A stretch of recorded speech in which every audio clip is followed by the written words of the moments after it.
Hail, hail, the Celts are here, and what the hell do we care now, guys? We're back for the 24-25 season with some post-match analysis, breakdown and player ratings here on the Celts are here channel. And what a game, guys, we had. Flag Day, we're welcome back to paradise as reigning Scottish champions again. And what a performance we had on the day. We've beat Kilmarnock by 4-0, which really does fit in with the last couple of Flag Days we've had at paradise. They normally go pretty well for us. But the scoreline doesn't even really begin to tell half the story of, number one, the fantastic performance that we got from the hoops on the day, as well as everything Kilmarnock did to really keep the scoreline down, with last man tackles, clearances off the line, some penalty decisions that weren't reviewed, and some dubious offside claims, and you know, one or two other bits and pieces. And this game really does feel like we've got our Brendan back. The harmony that we seem to feel from the style of play on the pitch from the dugout is not really the same as what we got last year. Yeah, there was a wee bit of it last season, but you know, after the pre-season success that the guys have had, you know, going away in America, it does really feel that this is the start, the beginning of Rodgers' second stint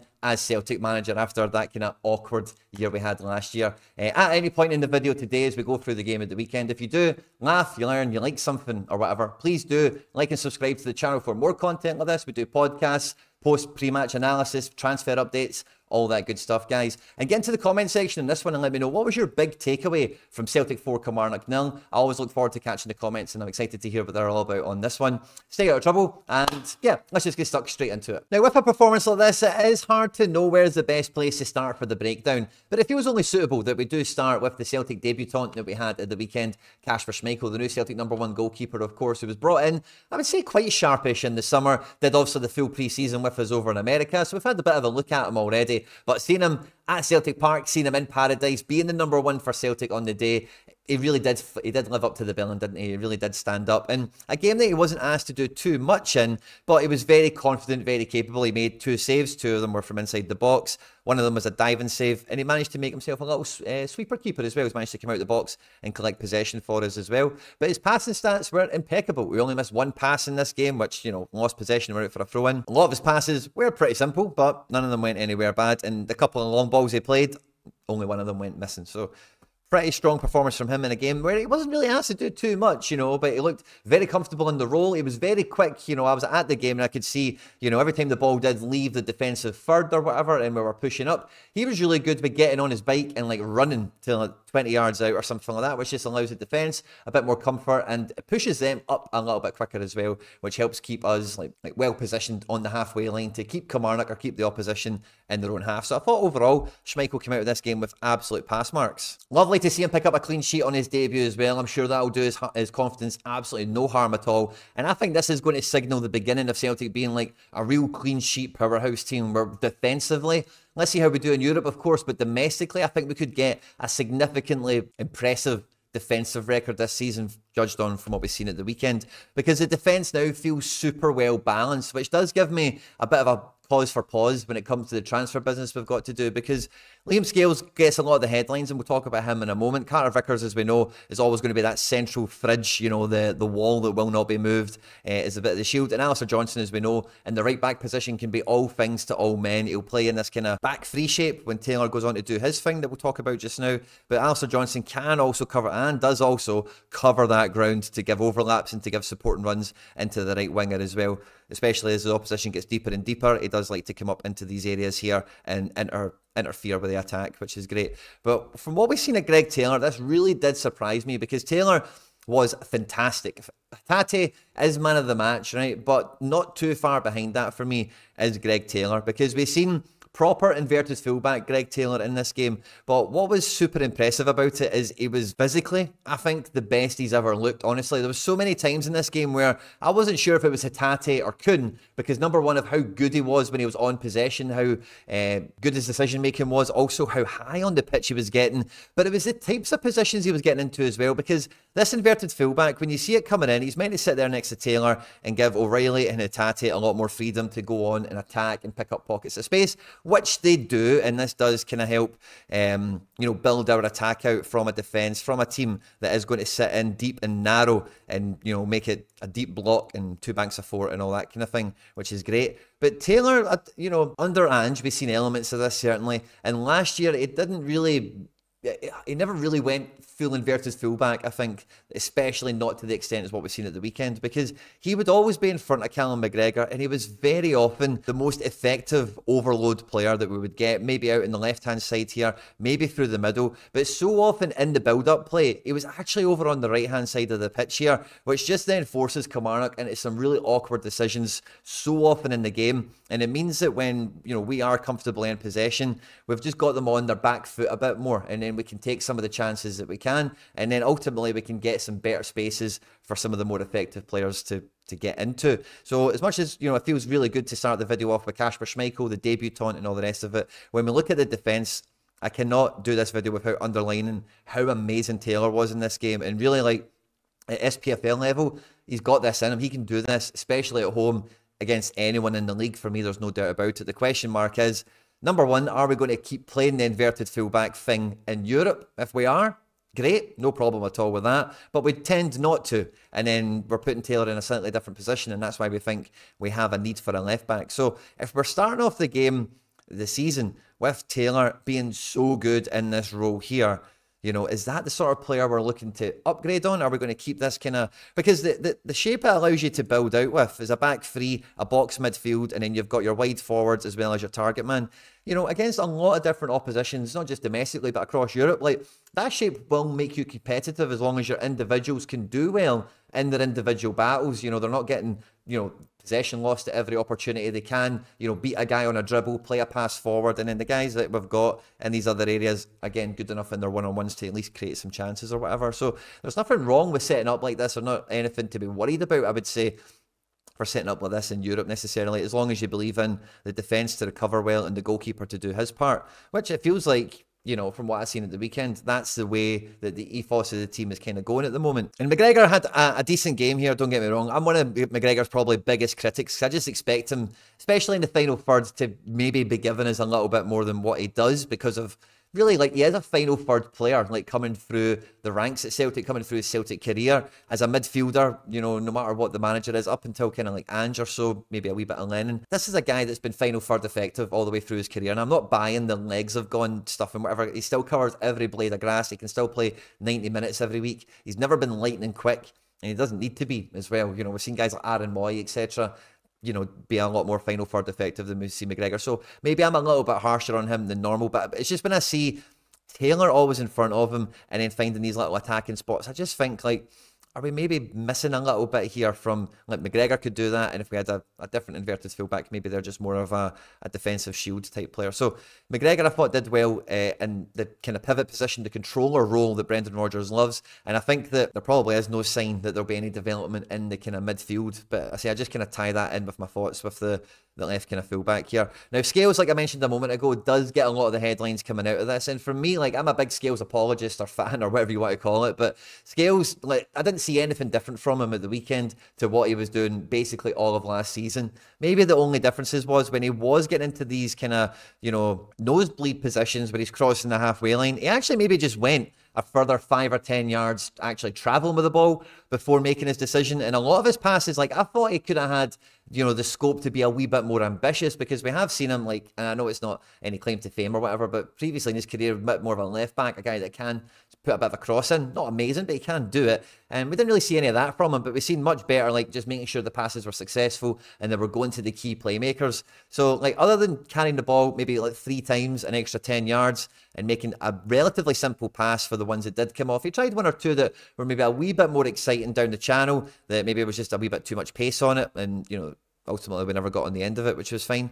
But Scales, like, is pretty solid, you know, like 1v1, yeah, he doesn't always look that elegant or whatever, but, like, not many, especially domestically, not many players get the better of him. And in terms of travelling with the ball, although he can look awkward and whatever, and although, like, the opposition will stand off him because they want him to have the ball and all the rest of it, like, he's not done anything in this game that he didn't do last season. So I just think getting the goal makes it a bit easier for some people to jump on the Scales bandwagon, as it were. And I mean, why wouldn't you want to? We had a very impressive defensive performance. Obviously, Alistair Johnson only gets 63 minutes here. Cameron Carter-Vickers did not put a foot wrong, didn't have too much to do in this game.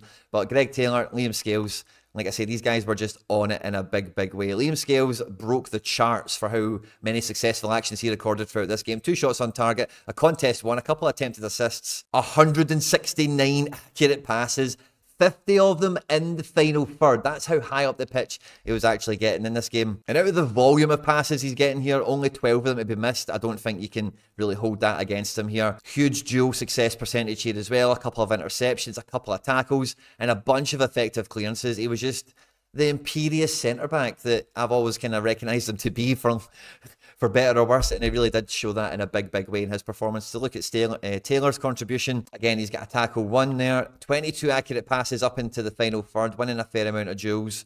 And, you know, maybe not actually getting into the box as often as you would think, but he does get the assist for Hatate's goal, the opener. And like I mentioned previously, he was just showing up in all the offensive areas, just being that effective overload player that just really Kilmarnock and a lot of other oppositions we come up against won't really be able to handle. But, you know, I kind of put McGregor with the defence because I just think like he's part of this build-up, and we don't really see McGregor. I know he got into the box once or twice, but we don't really see him part of the attacking, the offensive department of the squad. But when we look at the ratings, especially for the game, and if you watch the match, Reo Hatate was in HELLRAISER mode. And honestly, this was a performance from Hatate that just put a big smile on my face, because we know how exciting and how creative he can be. 8 penalty area entries in this game. He has missed a big chance as well as get his goal, of course. But with a big chance created and 19 accurate passes in the final third, as well as being the most fouled player in the match, he was just untouchable on so many levels in this game. So many of the positive moves from Celtic went through Hatate, and it felt like, although O'Reilly does get a lot more of the headlines here, and statistically he has done a lot more in the match,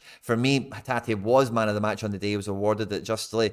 Not to say anything, take anything away from O'Reilly by any stretch of the imagination. O'Reilly still put in a massively impressive performance on the day. But if we can get this version of Hatate on the pitch with this version of O'Reilly for as long as possible, then honestly, like when it comes to European football and everything else we'll be up to, then we can begin to get excited and be optimistic and be ambitious again, potentially. Because, you know, with the defence, the way it was built out, from the performance and the role that we've seen from Hatate, where he could pick up pockets of space, play 1-2s, get himself into the final third, look for shots, look for playing in Kyogo, and, you know, some of the passages of play were so exciting in this game. They were very unlucky to not ultimately end up maybe in a shot, and some of the shots that did happen that didn't result in goals. Maybe like McCrory here made 7 saves in this match, with 2 of them saved from inside the box, 2 diving saves. And like I mentioned at the tip-off of the video, we had a clearance off the line from Bainbridge. He also made a last-man tackle to prevent like a goal-scoring opportunity, and we had a clearance off the line here from Brad Lyons, who also had an error-led to goal accredited to him.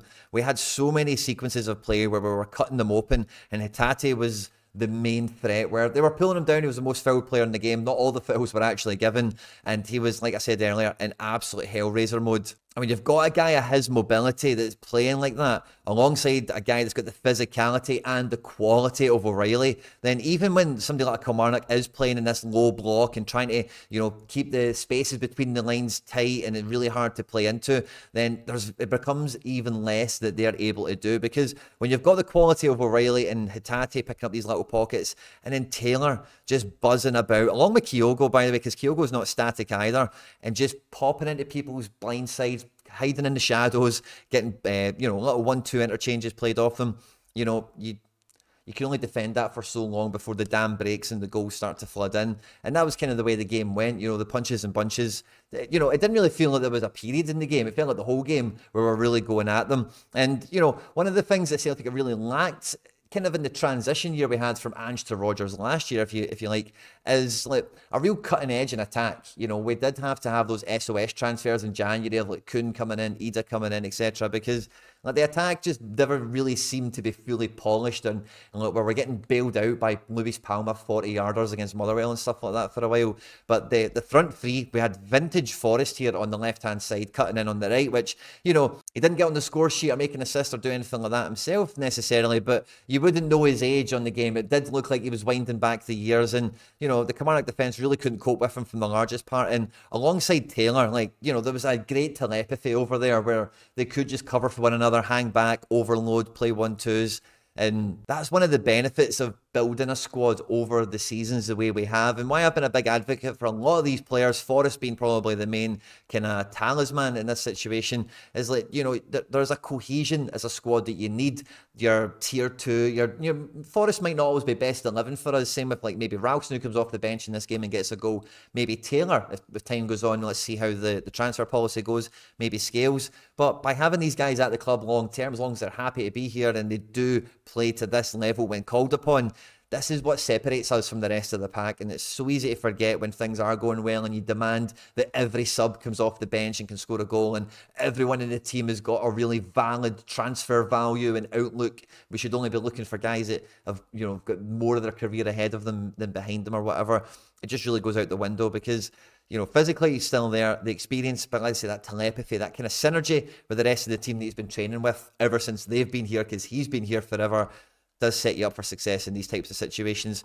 But like I said in pre-season, it could be the early beginnings of Nicolas Kuhn finally being someone who, you know, let's see how it goes, but someone that really could be the Jota replacement finally, because let's face it, we've had a few guys that have maybe been, oh, let's see if it works out, but it's not really. And he was fantastic in this game. And again, similar to Hatate, because Hatate was taking up wide positions and drifting by 2 or 3 guys and running into pockets, Kuhn played in a very similar way, and we would see Kuhn, you know, if the ball was on the left-hand side, he would just come in and be involved in the attack and be there to be an extra headache, be an extra pest for the Kilmarnock defence. And, you know, the freedom and the confidence he's playing with, I'm really glad he got his goal. Although it was a bit of a fluky deflection how he beat the goalkeeper or whatever, it definitely was not unwarranted from, you know, how well he played and everything else. And finally having a winger that has stayed on the right-hand side despite Maeda being out and Forrest coming in on the left, where, you know, the manager clearly wants Kuhn to be firmly bedded in on the right-hand side. With no Maeda,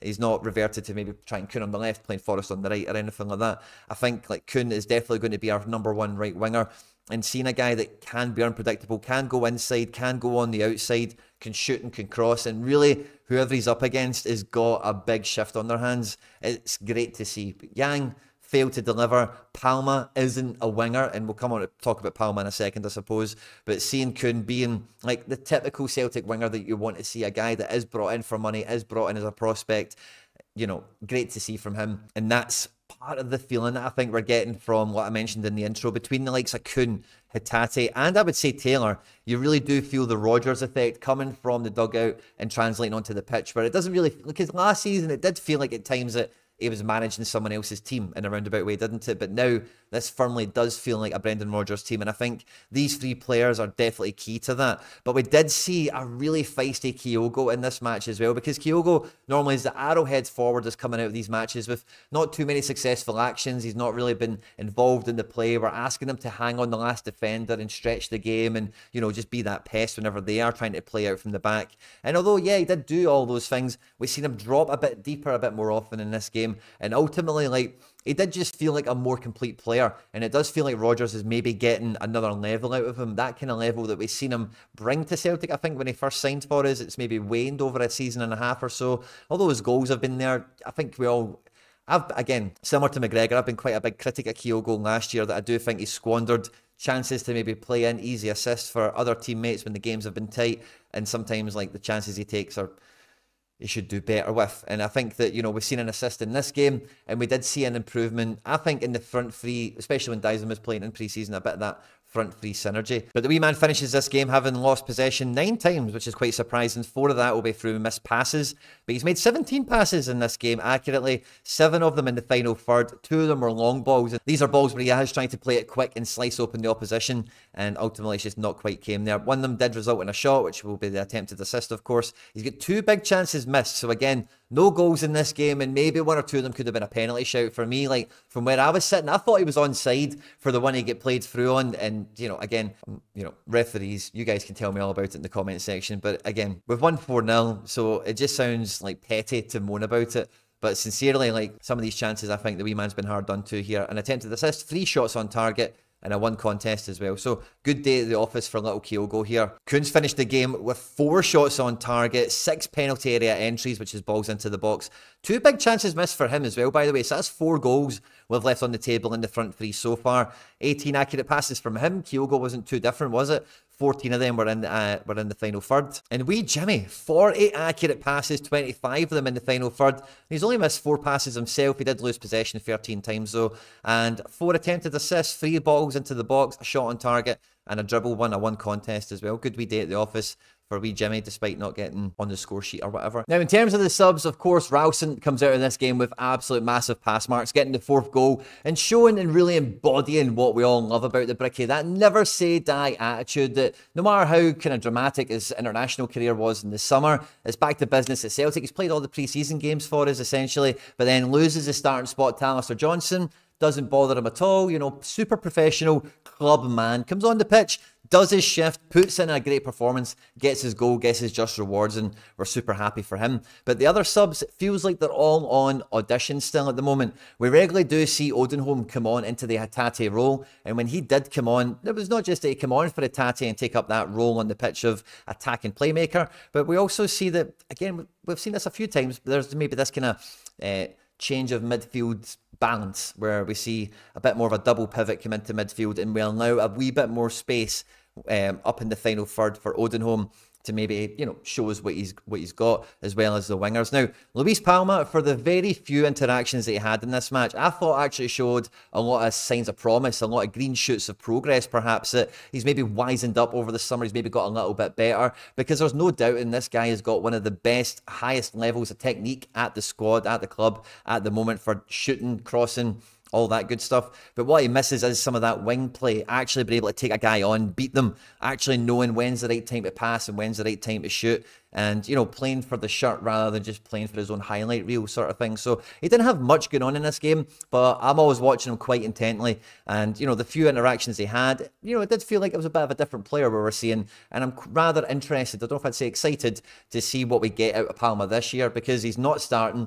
Forrest started over him on the left wing position with no Daisen Maeda, who's normally Forrest a right winger. So that's definitely something that I think highlights, underlines to him that he's got work to do, you know, if he wants to get in the team. And seeing the performance of Forrest should be the template for what looks to be success for him on that position. I don't think we've really seen enough from Odenholm in this game. It's hard to know with him if he's in that position where, you know, some players get a couple of games off the bench and they don't do it, you don't see them again, and maybe we get to loan them out, or we try and sell them and we try and bring someone else in. So maybe Odenholm's getting a little bit of, you know, new season, new me, try and get a new chance, a new opportunity to show what he's got in the squad. But with a lot of other kind of B-list midfielders in the squad, it's hard to know, like, how often will we see him? Will we even see him next week off the bench? Could it be somebody like Kuhn? Iwata didn't come off the bench, but just saying Paulo Bernardo.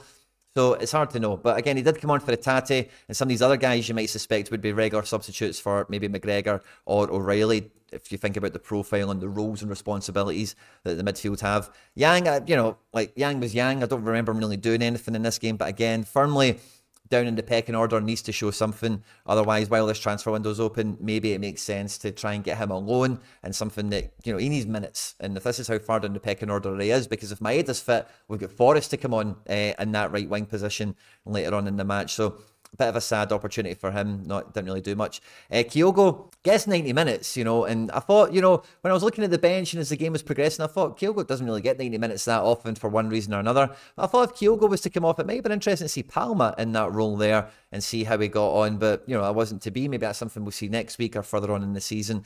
Who knows? But Kyogo got 90 minutes, and I thought that was worth mentioning at this point, because, like, as much as we're on the hunt for another striker, Maeda can maybe play in there as well as cover. I've just mentioned the whole Palma idea. People have floated the Mikey Johnson being the third striker at the club or whatever. It's great to see Kyogo getting minutes and getting that kind of game under his belt, because Kyogo is a real form and confidence guy, and if he's putting balls in the back of the net and he's getting the minutes on the pitch to do it, I know he's not got a goal in this one, but I really do think this could be one of Kyogo's best seasons at Celtic if he, you know, with that extra kind of vigour and fire that he played with in this game. And if he can get more 90-minute performances, then he could be back to being like a real lethal goal-scoring striker for us, and not just domestically but in Europe. We really need a guy like that, and Kyogo has been that guy.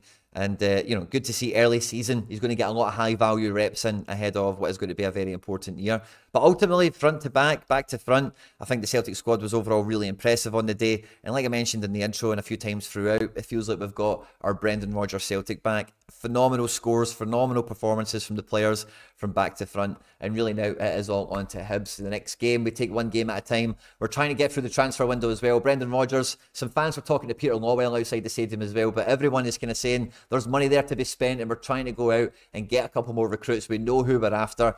Does kind of feel like Adam Ida is maybe imminent. And watching the game at the weekend, I'm still kind of scratching my head for wondering, like, who are they going to spend big money on? Because, like, to bring in someone to get one of these guys out the best 11 now is going to cost a few quid. Has to be a good player with some sort of proven track record. And just knowing the Celtic model, they need to have a bit of a ceiling. They need to have some room to grow, so that if we do spend a couple of quid on them, we can sell them for a couple of quid more later on, kind of thing. I'll be really excited to catch the comment section and see what you guys thought. A Celtic 4, Kilmarnock 0 on screen. And now with some other stuff that we've made that YouTube thinks you might enjoy. I hope you enjoyed this one, guys. Don't forget to hit the subscribe button for more content like this. Hail, hail, and I'll catch you on the next one.